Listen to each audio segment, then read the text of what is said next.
Bismillahirrahmanirrahim. Assalamualaikum warahmatullahi wabarakatuh.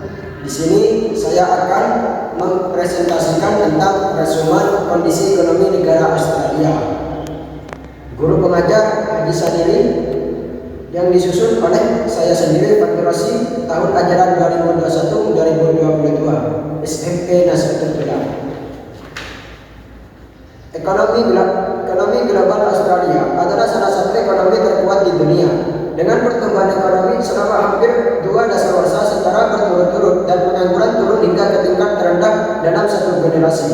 Sebagai buah dari reformasi struktural dan kebijakan selama hampir 3 dasawarsa, ekonomi kini menjadi luas, berdaya tahan dan makin terintegrasi dengan pasar global. Kekuatan ekonomi Australia terlihat jelas dalam beberapa tahun terakhir atas kemampuannya untuk bertahan dari sejumlah kejadian internal dan eksternal. Sejak 1991, ekonomi Australia tumbuh rata-rata 3,3% per tahun. Nilai produk domestik kotor (GDP) Australia pada tahun 2007 sekitar 1 triliun US dollar. Pengangguran juga merosot dari tingkat tertinggi hampir 11% pada 15 tahun yang lampau menjadi di bawah 5% pada 28 pada Sejak 1991, ekonomi Australia tumbuh rata-rata 3,3% per tahun. Australia pada 2007 sekitar 1 triliun US dollar. Pengangguran juga merosot dari tingkat tertinggi hampir 11% pada 15 tahun yang lampau menjadi di bawah 5% pada tahun 2008, tingkat yang terendah sejak 1970-an. Sebagai hasil dari surplus anggaran berturut-turut, Australia kini dalam posisi fiskal yang kukuh antara 2002 sampai 2003 dan 2006 sampai 2007. Surplus anggaran Australia rata-rata antara 1% dari 1,6% GDP. Surplus ini telah dimanfaatkan utamanya untuk melunasi utang pemerintah. Setelah pada tingkat tertinggi pada 18,5%, GDP 95,8 miliar US dollar pada 1995 sampai 1996. Utang pemerintahan itu terlunasi pada 2005 sampai 2006. Kini Australia menjadi kreditur neto setara kira-kira 2,7%. Struktur ekonomi yang stabil. Sebagai buah penerapan reformasi struktural dan kebijakan yang terus-menerus sejak 1970-an, Australia kini memiliki struktur kelembagaan dan peraturan yang sehat, stabil dan modern yang memberikan kepastian kepada dunia usaha menawarkan tujuan investasi yang lama. Sebagai bagian dari agenda reformasi yang ambisius, Australia secara progresif telah merombak atau memangkas banyak tarif proteknitasnya, memperkenalkan undang-undang persaingan dalam negeri, melakukan deregulasi pasar keuangan, mengembangkan nilai tukar mata uangnya.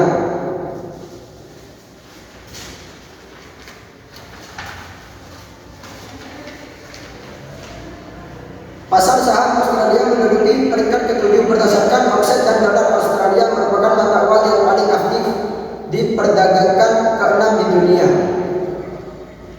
Investasi asing. Australia menyambut baik investasi asing. Australia mengakui peran penting investasi asing untuk mempercepat pertumbuhan ekonomi, memperkembangkan industri yang berdaya asing, penciptaan lapangan kerja, dan meningkatkan ekspor. Australia sebagai pusat kawasan. Australia juga menarik sebagai lokasi perusahaan internasional yang ingin menjadi kantor kawasan untuk mengambil keuntungan dari meningkatkannya kesepakatan bisnis di kawasan Asia Pasifik dan untuk masuk ke pasar dalam negeri Australia yang sudah sangat maju. Perusahaan tertarik oleh biaya operasi yang berdaya asing di Australia dibandingkan dengan pusat kawasan lainnya.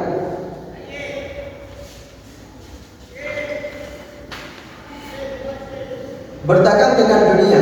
Nilai perdagangan barang dan jasa dua arah Australia adalah 40. Nilai perdagangan barang dan jasa dua arah Australia adalah 443,6 miliar US dollar pada tahun 2006 sampai 2007, atau sekitar 1% total perdagangan dunia. Jepang adalah mitra dagang terbesar Australia, diikuti oleh China, Amerika Serikat, Inggris, dan Singapura. Kesiapan Aerojet Australia. Teknologi informasi dan komunikasi merupakan lokomotif pertumbuhan dan inovasi ekonomi yang kuat Australia. Menurut survei, Australia berada pada tingkat ke-9 di antara 69 negara dalam hal Aerojet pada 2007. Australia berada pada urutan pertama di kawasan Asia Pasifik dan setara pada posisi kedua di dunia, baik untuk lingkungan sosial dan budaya.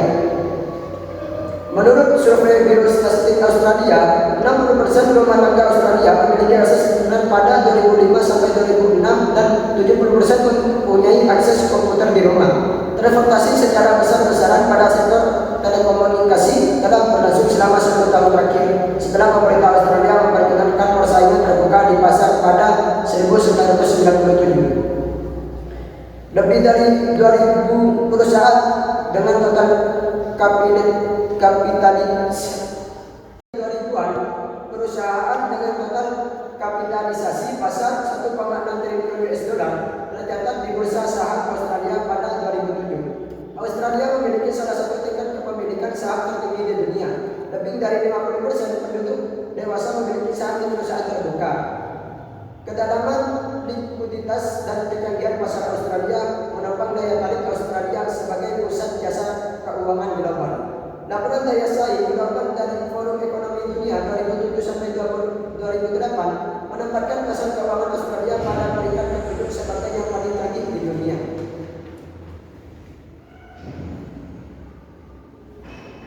OECD juga telah mengidentifikasi Australia sebagai negara memiliki paling sedikit hambatan pasar produk di antara 30 negara anggotanya. Tingkat rendah kepemilikan umum terhadap perusahaan dan dampak hambatan paling kecil. Peraturan usaha tentang perilaku ekonomi.